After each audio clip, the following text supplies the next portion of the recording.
eu acredito que seja muito por causa das redes sociais e da pandemia que veio. Sim. Eu acredito que seja muito por causa disso, porque a gente viu uma mudança muito grande depois da pandemia no perfil dos adolescentes. E a gente sentiu isso muito, de ficar mais isolado, de usar o celular como uma proteção, de se proteger, de não querer falar com o externo. Então, foi uma coisa que a gente tirou, né, os celulares no acampamento. A gente estava lá, né, no pré-Covid e pós-Covid dos juniores. Isso. Então, Cara, mas é interessante isso que você tá falando, porque vocês pegaram essa transição que o Dada falou, né? E você sentiu essa diferença. A gente viu muita diferença, diferença. principalmente até no ensino, porque às vezes eles têm mais dificuldade de aprender.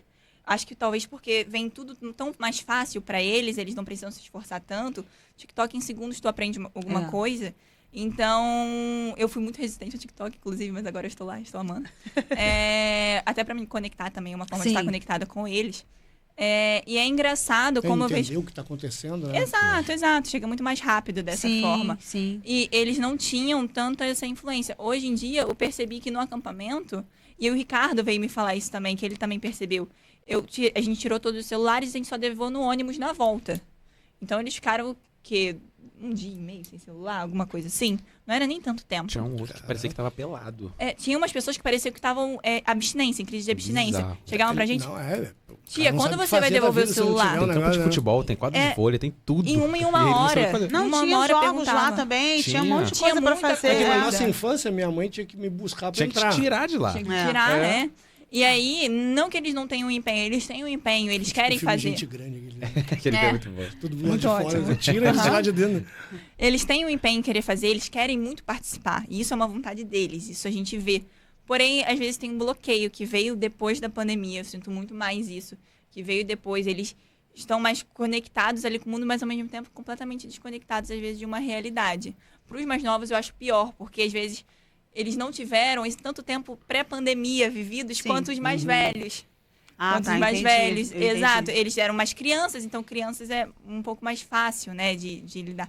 E aí a adolescência deles foi praticamente 3 anos, né, mais isolados na pandemia, que eles meio que perderam ali para a evolução deles mesmo, para entenderem que agora eles são adolescentes. E aí a gente vê, talvez, crianças que não queiram sair da fase da criança, que querem ficar ainda ali como criança, ou já muito, né, maduros para uma idade que não deveria, tá? Por causa de acessos que não deveriam ter. Sim. E aí, às vezes, uma exposição que não deveria ter, né? Porque todos eles, a maioria tem telefone, cara. Tu consegue pesquisar qualquer parada no telefone. Qualquer coisa. Não, é que eu falo, o mundo tá ali. Eu tenho a Bíblia aqui. Não, você não... Isso não é a Bíblia. Você tem a Bíblia, mas você tem Eu tenho um app que facilita o seu acesso à Bíblia e que a maioria não usa, né? Porque é uma Dos distração. aplicativos devem ser os menos usados. É uma distração ali. Eu prefiro a Bíblia de papel, gente. Eu também prefiro. Nossa. Mas você falou uma coisa que é verdade. Até essa questão das redes sociais que tem essa visualização mais dinâmica, né? Então, até para um culto ou para qualquer outra programação, você precisa captar a atenção deles de uma forma muito mais rápida, porque se distraem com facilidade. Né? Até a gente já conversou com outras pessoas aqui. A gente se distrai, a gente que é adulto. Então, eles, né, que têm menos maturidade, eles se distraem com muito mais facilidade. E o mundo que eles conhecem é um mundo que tudo é muito rápido. Sim. Né? Muito. E tem que ser, por exemplo, quando a gente vai pensar numa pregação de um culto, a gente precisa pensar num culto adolescente em 20 minutos de pregação. Sim. Porque se a gente passa disso... Você bota meia hora, uma hora... ferrou, sabe? Enquanto quando eu era adolescente, às vezes eu ia, né, principalmente numa igreja, né, pentecostal, quando tem... O pastor não tem tanto... Porque o pastor acha ótimo, porque ele é objetivo. Ele vai e fala, mas outras igrejas... A pessoa vê essa preocupação, a pessoa quer falar, quer trazer ali uma exposição mais complexa e tal, exatamente, né? não consegue prestar atenção. E não é uma culpa deles. Não culpa é outra isso. Cultura, na verdade. É outra forma de perceber as coisas. Exato. De lidar com o mundo. Exato. E aí a gente precisa entender para se adaptar também, porque antes a gente liderava uma célula de um jeito, agora a gente tem que liderar de outro. Porque você liderava alguns jovens.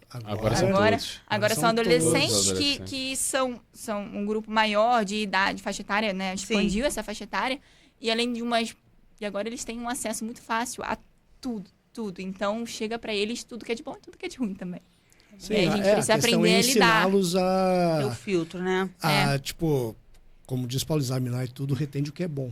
Isso. A Bíblia é o que vai ser o filtro para você reter o que é bom. E por isso que a gente conta muito com os pais também. Porque os pais precisam estar unidos nisso. Às vezes os pais dão mais trabalho do que as crianças. Não posso falar muito. Tem pai que dá trabalho.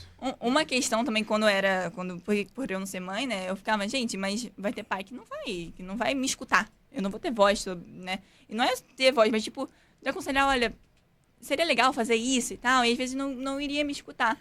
E eu percebo que tem muitas pessoas que são mais abertas, de fato, escutam muito. E, na verdade, eu acho assim que as pessoas acabam entendendo, tá? Porque vocês já estão ali. E vocês têm uma postura também, né? Que é uma postura muito bacana.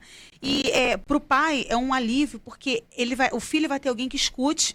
E que vá dar um bom conselho também, isso é importante. Então, assim, vocês são uma conexão que eles precisam, que é o que o Fabiano falou. A gente que é mais velho, né? A gente tem um gap, né? Exatamente. Então, vocês estão bem ali no meio, estão fazendo essa ponte.